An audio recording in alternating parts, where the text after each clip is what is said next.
Hello, I'm Alex, and you probably remember this book, Make and Program Your Own Robots for the Sinclair Spectrum. And the final project in this book was a 3-motor robot arm. And here it is, here. Now it uses a motor for the base, a motor for the shoulder, and a motor for the gripper. And so that the computer can know how far each of those parts moves, there are 3 switches, here, here, and here. Now at the time, LEGO did not have any switches apart from this one, which went on the battery box, and so this wouldn't fit in the robot design. And therefore the robot designers came up with this paper clip and foil and rubber band idea, which works reasonably well. The problem was how they wired them to the interface.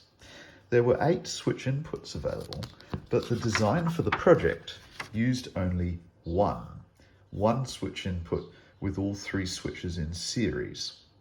This was a bad idea because it meant if one switch did not close fully, then the computer could not read the position of either of the other 2 switches.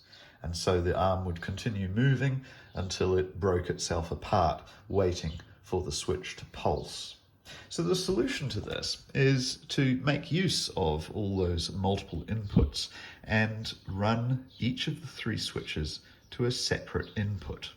Now this introduces a new problem because we then need the software to know when one of the switches closes, regardless of whether the other 2 switches are open or closed.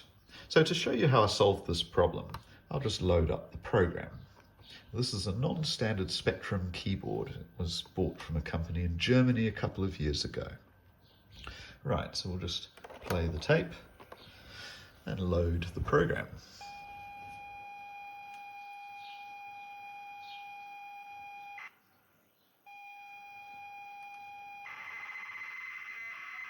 And while the program's loading, let's just think a little more about the problem. So if we get a value from the port and 2 of the switches are closed, the value will be 32, which is the value for one switch, plus 1, which is the value for another switch. And the question is, how can we identify which switches are pressed from the single port value that we receive? Well, the way I solved it was using a sub-procedure to process that value from the port. So there's the value arriving, and it's subtracted from 255. And then I have 3 variables, grip switch, shoulder switch, and base switch. Now, if the value from the port is greater than or equal to 32, then it means that the gripper switch must be turned on. So we set grip switch to 1, but we also take 32 off the port value and carry on, because the other switches may be pressed as well.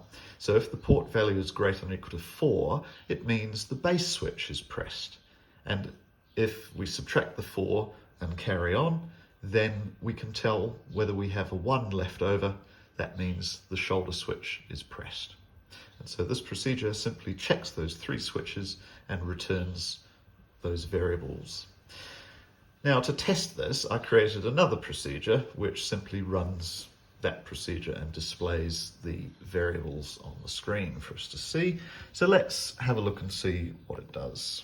So run the program from the line 3000, and if I press the gripper switch now, you can see that it picks up that value. So it's capable of sensing the gripper switch, the base switch, and the shoulder switch. Now, if I hold down the base switch and press the shoulder switch, you can see that it can still sense the shoulder switch even when the base switch is pressed or released. So that's working perfectly. Now let's try it with the rest of the program, which had a few small changes to use that procedure, but nothing too major. So when we run the program, we have the choice of teaching the arm, homing it, or repeating the moves we've previously taught. Home means to define the start position of the arm.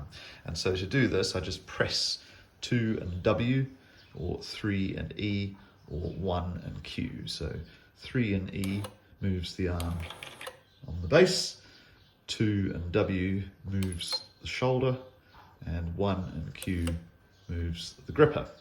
So I'm satisfied that the arm is in a home position, so I press the Enter key. Now we're ready to teach. Now for each position, the computer records the base, the shoulder and the gripper positions. So as I move the base around, you can see it counting up there. So we'll go to position 4 on the base, and we'll move the shoulder outwards. Now it seems to be moving fairly slowly, but this doesn't matter as long as the switch is reliable. It doesn't matter how long it takes to get there. So we'll pick up the item, and then we'll set this as a position, because otherwise if I start moving the base back again, it won't store the correct position to move to. It will just move to the shorter position. So we need to press the S key to store that position. And now we can adjust it by bringing the shoulder back in. And we'll bring the base back around. Now the mechanicals of the era are quite crude, so there's not a tremendous amount of precision, but it is repeatable. You'll see what I mean. So we bring the gripper down,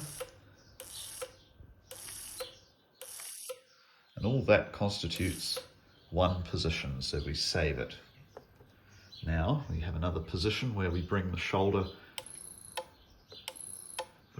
back to 0, and we'll take the base around as well.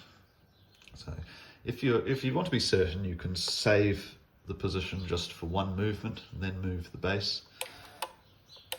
And all the while the interface unit is showing you the relay is being activated. And there we go, that's back to the home position. So we press S to save it, and then we press Enter to get back to the main menu. Now we're ready to test it.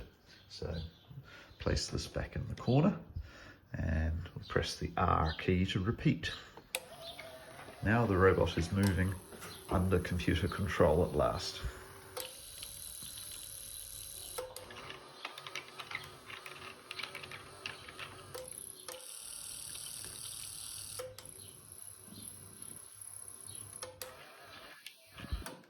And just to prove that it's repeatable, I'll do it again. So we'll place that back over there. I'll press the R key again.